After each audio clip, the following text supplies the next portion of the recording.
Happy Monday, everybody. Welcome to Dirt Guy Drive Time. Yep, it's Monday, and we're sitting here in the cab of my truck on the way home from work, kind of stuck in traffic. Whatever happens every weekday, except the weekday I have coming up where I get the day off to go hang out with my wife somewhere. Boom! But that'll be a lot of fun. Hey, I hope you had a great weekend. Cindy Brown, the queen of everything, and I had a pretty decent weekend. Hey, look at that big glare ball back there. That's kind of fun, isn't it? We had a pretty good weekend. I did a lot of model railroading stuff, and she did some crafting stuff. Well, she didn't have such a good time with that, I guess. Got a little frustrated. She's kind of pushing the envelope on some stuff, and some of it didn't go well, quite frankly. And she was getting a little frustrated, but, you know, being the solid woman that she is, she soldiered on and conquered the problem, and now boom, she's got some good looking stuff. So hats off to you, my sposa. Love you, babe. Peace. So one thing I'd like to share with you this morning somewhere, it's 5 o'clock somewhere. One thing I'd like to share with you is it's not always cool to be the big stick, frankly. Let me tell you what I mean by that. There's a guy on the job that ever since he first started coming to the job, man, we've told him repeatedly, put on your damn hard hat. Now, here's the deal, people. We're in construction, right? So having to wear a hard hat, not a big surprise. We didn't just spring that on him, all right? We've been wearing hard hats on job sites forever. Matter of fact, I feel kind of naked when I walk out there without my clothes on. All right, I don't know. I thought it was funny. Whatever. Without my hard hat on, I feel like, oh my God, I'm gonna die. So we've told this guy, countless times, I don't know, put on your hard hat, put on your hard hat. My assistant, or our assistant superintendent, put on your hard hat. My general superintendent, put on your hard hat. Told him a bunch of times. And so Friday, I look down from my perch and I see him and his little sidekick wearing straw hats. Straw hats, because that's awesome head protection in case some friggin' thing comes flying up and smacks you around, right? I put on my hard hat, and I go stomping down there. I'm like, I was gonna mention his name, I won't say his name. I'm like, dude, I need you to put on your hard hat. Oh, boss, I'm sorry, boss. Yes, boss, right away, boss. So he takes off his straw hat, puts on his hard hat, tells his little sidekick to put on his hard hat, and I go stomping back up to the trailer. Well, that's all fine and dandy. I get back to work in air-conditioned comfort. And then I went out, that was smoke. I'm looking down from my perch. The mother effer is wearing his hard hat on top of his straw hat. Well, because that works. What a tool. But you know what? It was like quitting time for me. And I thought to myself, I'm going to turn a blind eye. I ain't going to say nothing. I want to go home. So I went home. Well, today, assistant superintendent told him 3 times, put on your hard hat. I told him once. And then I'm out on my perch again. I look down. He's not wearing his hard hat. And so I got my hard hat again. I grabbed my assistant, so I had a witness. All right. This guy's kind of hot-tempered too. I know he's going to go to blows with me or what. Boom, boom, boom. You know, that kind of thing. So I stomped down there. And I come stomping up. First I'm looking for his boss. I'm going to be cool. I'm going to tell his boss, tell your guy to get the hell out of here. He can't be on the job anymore. Couldn't find his boss. Don't know where he went. Probably over at the bar. He likes the bar. Ugh. So I went up to him and I said, hey, dude, I need you to pack up your stuff and go home. He goes, what? Keep in mind, this is a hot-tempered, yelling kind of guy. And he goes, what? I said, brother, I have told you countless times. We have told you countless times to wear your hard hat. You can't seem to figure out how to keep your hard hat on your head. And it's a very strict policy here on the job site, so you need to go home.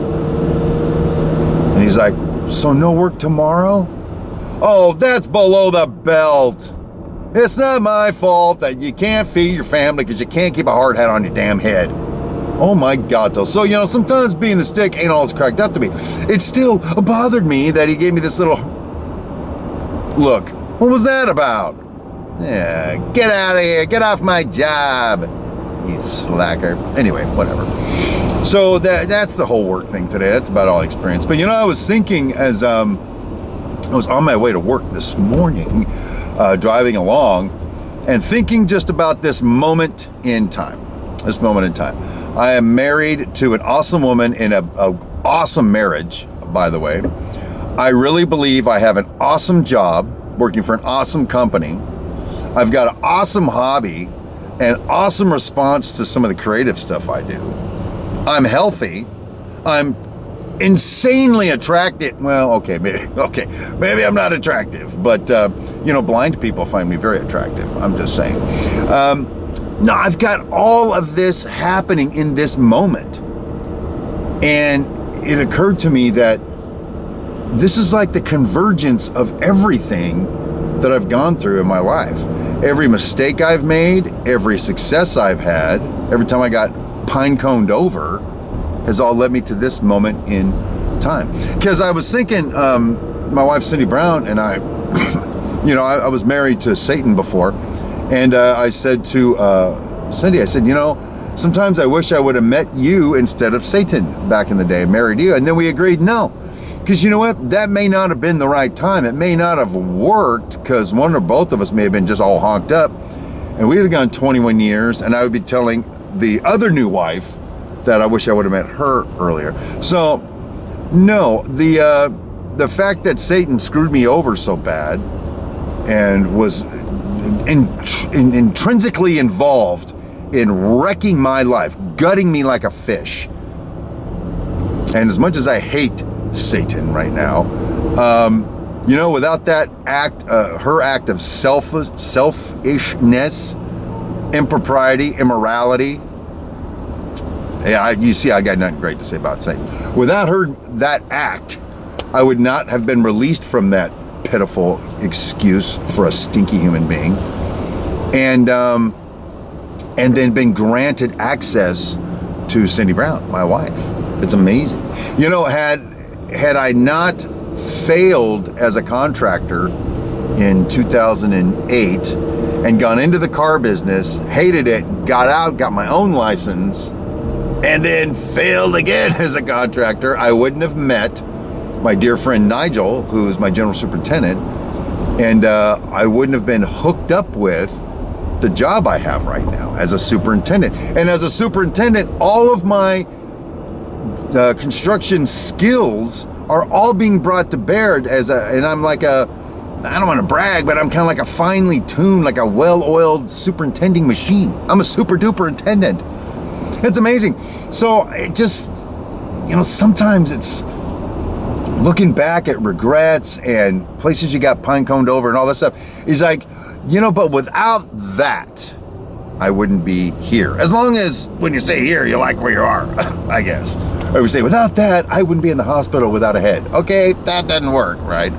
In my case, without all of that pain, with all that tragedy, with all the stupid shit that I did as well, I wouldn't be here right now. And then the next caveat past that, the next thing past that, while I wax philosophical on you right now, is from where I'm sitting right now, there's infinite paths that radiate out from this point. And quite frankly, I don't know which one I'm going to go down. I have no clue. So I have learned then that trying to plan for all this so I don't get hurt, I don't get whatever, is pointless. It's just they would say in recovery, just do the next indicated thing. What am I supposed to do next? Trusting the Great Spirit and the fates and everything else to guide me down the right path. That right path ultimately being a path that will again have me saying to myself, man, I'm right in the right spot. All that crap I went through is still good. I'm still good. So anyway, that's what I'm thinking. So that was something that was kind of heavy on my heart right now. But one last thing I want to just bring up, and then I'll let you go. Coffee burps. I stopped at the gas station to fill up for gas, and while I was there, I thought I'd get a Brazilian. That was a little awkward. No, actually, it's Brazilian coffee at the gas station. It ain't Starbucks Pike, baby. It ain't even close, but it's hot and black like my men. All right, so speaking of that, which would lead us to therapy, I'm going to start a feature here on Dirt Guy Drive Time. It's called Therapy Thursday. That's what I'm going to do. Therapy Thursday. Cindy Brown, the queen of everything, has got a master's degree in marriage and family therapy. She's a certified this, that, and that coach. She's super credited, strong woman. a lot of experience, really good at what she does therapy-wise. And then there's me. I used to work with people in recovery. I've studied like therapy kind of things, philosophies, psychology, stuff like that. I've studied it to be a more effective pastor back in the day, a more effective sort of coach, people in recovery, homeless people, that kind of thing. Our combined forces are infinite. Yeah, that's right. Infinite force. So anyway, I'd like to bring it, some people. I'd like to just introduce Therapy Thursday. Here's what I'd like you to do. If you've got something on your mind, something that you think my infinite wisdom and experience can help you with, leave me a comment. Say, hey, I'm going through a hard time right now with this. What would you recommend? And here's the thing. I don't have the answer for you. And I'm not going to tell you what to do. But there are things. Oh, another thing. I'm not going to say, well, you know, when God opens a window, he throws out a door, or whatever that saying is, right? Everything happens for a reason. Yeah, everything happens for a reason. Tell that to the Jews in the Nazi concentration camps, in the extermination camps. Everything happens for a reason. Woo, I feel better. Let's get gassed. I don't think so, people. You're not going to hear that kind of bullshit from me. But I don't know. Let's try it once. So leave me a comment if you want that says, I'm going through a tough time right now. What should I do? And it's got to be something everybody can read. And don't send me an email that says, you know, Steve, I, raped and murdered my infant daughter, and I'm really having a hard time processing it. Can you help me? Because two things. One, I will have your ass arrested. And two, I may just shoot you in the head myself. I may just get it over with. Judge, jury, executioner. What I mean is, don't bring any of that kind of crap to me. It's inappropriate for me to even make an attempt to coach you through something that's deeply, deeply personal. It doesn't work so good, okay? So anyway, I don't know, it may be a bomb, people, but sometimes you put out a fire with a bomb, boom, Bob's your uncle, and that's all I have to say today. So this was the Monday edition. I'm almost at the place where I'm gonna think about getting out and doing the thing, so hopefully we've had a good connection here on Dirt Guy Drive Time today, and until tomorrow when I see you again, maybe with some comedy, make it a great day, people, and don't say anything you'll regret later.